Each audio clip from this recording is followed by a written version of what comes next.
My name is Sophia Fortunato.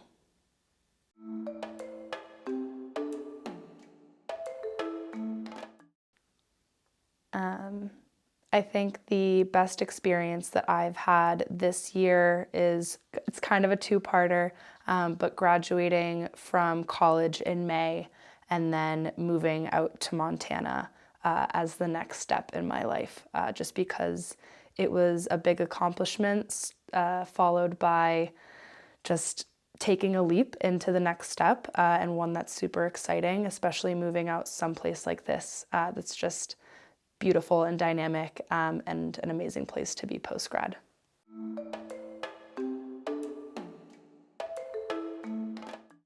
I would say I'm most happy when I'm with my best friends, just because the people who are closest to me understand me on a deep level, sort of see me and accept me for who I am. And I think that that is just one of the most beautiful feelings in the world, and makes me happy on a really, really deep and genuine level.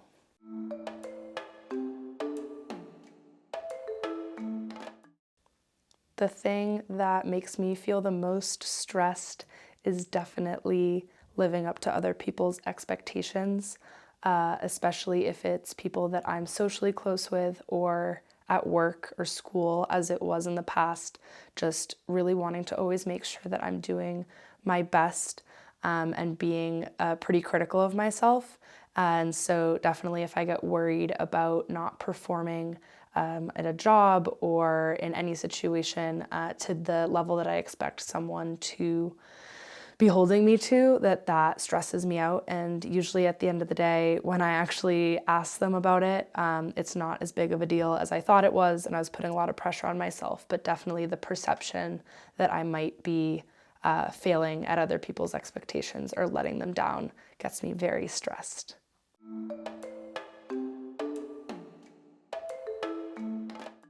I would definitely say my biggest emotional connection is with my mom.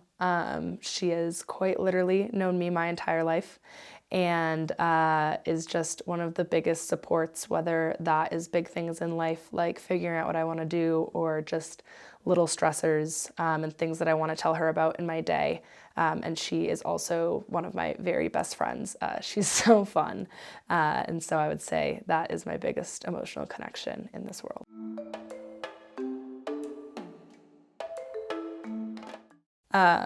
Outside of work, I would say the activities that I spend the most amount of time on would be climbing and cooking. They are also some of the activities that bring me the most joy. I discovered climbing when I was in high school a little bit, but then really got into it the summer of the pandemic, just because it was one of the only physical activities that you could really do safely, just because you're far away from other people and all of those great things. And so I got really into it, and I discovered that it is just such an amazing physical and mental challenge for me. It is always exciting. It's a great stress reliever, and it's really social. I've met a lot of people through climbing and also gotten some of my friends into it, and watching them get into it brings me so much joy. So I do that as many nights a week as I can after work, just because I think it's really, really important for my physical and my mental health. And then cooking, I learned how to cook from my mom. She is the most amazing cook and cooked beautiful dinners for us my entire childhood. And I don't think that I really appreciated that until I went to college and started cooking for myself. And then I just discovered that it is this amazing way to be creative, trying new recipes and just tastes for yourself, and also a really amazing way to forge social connection. I love inviting friends over for dinner, making a meal for them. I think being able to create a meal for someone and share it with them is so beautiful, an amazing thing you can do for someone. So I really love cooking, and especially cooking for other people.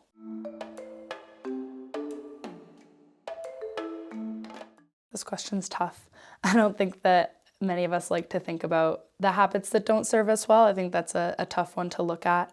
But I think a habit or a pattern of thought, I guess, more that doesn't serve me well is sort of worrying about what other folks are doing, and following that, whether that's some sort of activity or interest or anything like that I'm only doing because other people are doing it and I don't want to miss out, but maybe isn't really aligned with how I want to spend my energy or what I'm interested in.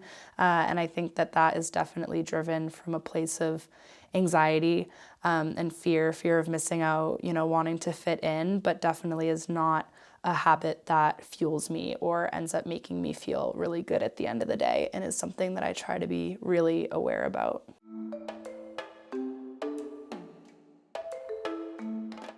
I think the thing that consistently makes me feel more alive are the moments that make me feel small in a really good way, whether that be driving and just looking up at the sky on those days where there are those huge puffy white clouds that are ginormous. And, even though I've been through middle and high school science and I know how clouds are created, you still have that moment of like, how do I live in a world where there are white fluffy clouds in a blue sky? Like, that is so magical and beautiful. Or, I'm standing on top of a mountain, I've done a hike and I've accomplished this big thing, but I'm also looking out and realizing how big the world is around me, and that's just the slice that I can see in front of me.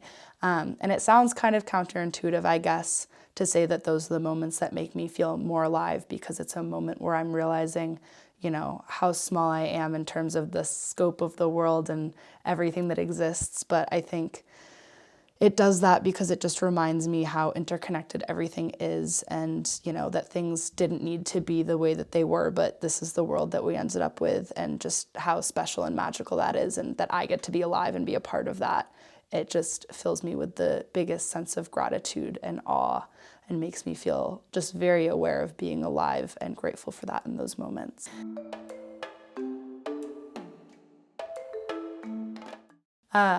The thing that makes me laugh harder is when people are silly. I love it when people are being silly and not just funny. I think we take ourselves so seriously and are afraid of being judged, and especially as adults, being silly is for children. But especially with the people that I feel safest with and closest with, moments where we can just be absolutely ridiculous and silly, and maybe you're saying something that doesn't even make sense, but you're all just laughing, and then the other people laughing make you laugh harder. Just those ridiculous, silly moments that are only there to be enjoyed and for no other purpose beyond that. That makes me laugh harder than anything else.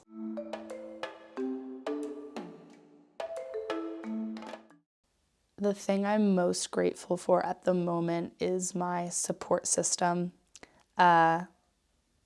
Having just moved out to Montana after graduation to a part of the country that I've never been in before, doing work that I've never done before, and all of these changes, I wouldn't be able to be doing those things and exploring and learning about myself in the way that I am if it weren't for the support system that I have of friends and family, and even the roommates and the friends that I've made here, because that just gives me this sense of, stability that I need to be able to take those risks, and I'm really grateful for that.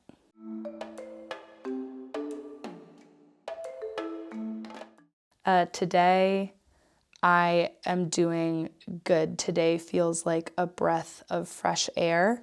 The past couple of weeks have been really stressful for me.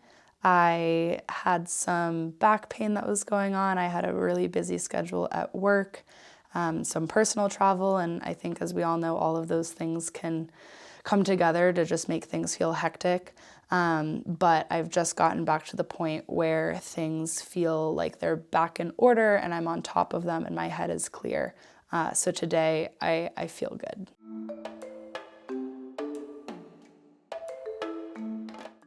The thing that is taking up the most of my headspace right now is definitely maintaining relationships with people who I'm not physically in the same place as right now. I'm from the East Coast. My family and most of my friends are back there. And I think it's definitely something that I always think about, is maintaining those relationships that are really important to me, even when it's not as convenient. And so that takes up a lot of my headspace, just thinking about who have I not checked in on in a while, and who do I want to catch up with, and sort of what is the quality of those relationships and the boundaries and expectations that we're setting in terms of how we're there for each other and how our friendship exists when we're not in the same place.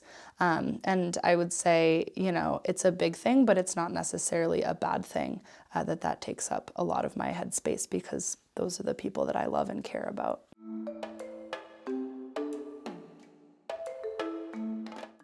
One thing I did today that made me feel good was so little, but I changed the water on the bok choy plant that I'm propagating. Right now it is very snowy out, it's getting cold, and I decided that I wanted to try to propagate, so like grow more of a plant from the base of scraps of another, and the leaves have just started to pop up on that bok choy plant, but it is drinking so much water as it's growing, and so this morning I got to go say hi to the plant by the window in the sunshine and refill the water and see that I'm growing something, and that definitely just brought a spark of joy in my day.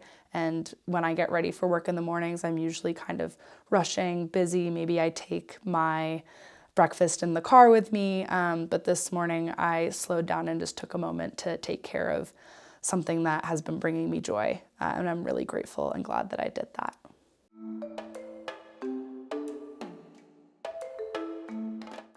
If I could go back and give myself a single piece of advice, which I think at 22, I'm sure will change a lot in my lifetime. I'm still pretty young, but at this point in time, if I could go back and give myself a piece of advice, it would be to be cognizant of and realize how much your environment affects you.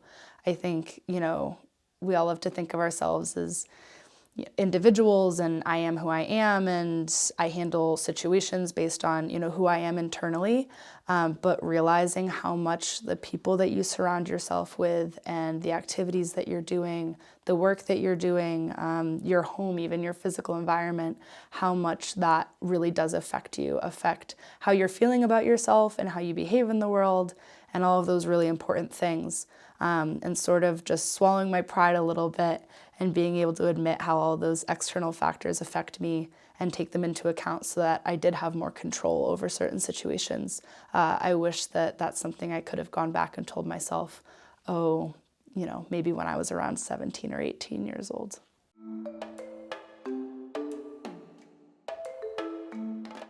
When I get stressed, I calm myself down by moving and getting into my body, I think is the most important thing that I do. So whether that's getting up and taking just even the shortest walk outside, to be moving, feeling wind and air on my skin, and all those things that sort of bring you back into your body and ground you.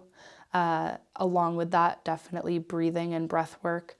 Not like some, huge 30-minute meditation, but really even just 3 deep breaths, or just being really aware of my breath and maybe my heartbeat and how those things go together. When I get really, really stressed or anxious, definitely calling maybe my best friend or my mom or someone who knows me and knows the right things to say, because I think sometimes when we're stressed, the inner voice inside of our head is saying things that aren't super helpful, and it can be really important to bring in people who can tell you the things that you need to hear and remind you of, that a situation is going to pass, or that things are okay, or that they're going to be okay, or whatever it is that your brain is forgetting in those moments when you're really stressed.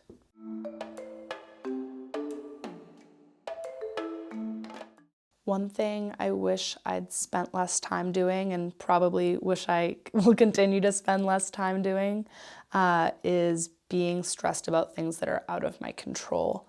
Whether that is waiting on college applications, or what someone thinks about you, anything that is really just out of your control and that stressing about is not going to change the situation, or maybe not change it in that moment.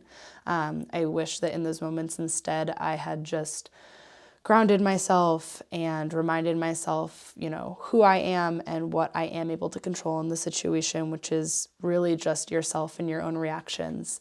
I think I would have saved myself a lot of stress and a lot of time if I had done that.